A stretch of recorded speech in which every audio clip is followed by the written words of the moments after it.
आहे तुम्हाला. ऐका महाराज ऐका, मला जे हवं आहे आणि मला जे मागायचं आहे ते अन्य दुसरं तिसरं काही मागायचं नसून या राज्याची फाळणी करून हवी आहे.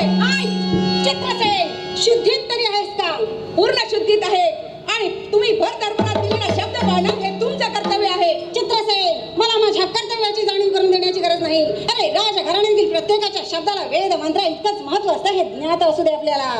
म्हणूनच मी म्हणतो की यावेळी माझी इच्छा पूर्ण करावी एवढी आपल्या चरणी विनंती आहे.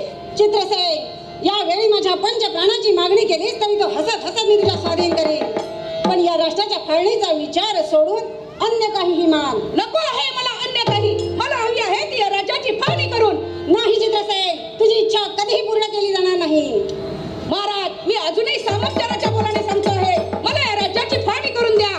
अरे धरून मनी खोटी आशा, खोट्या आशेमुळे होते जीवाची दुर्दशा.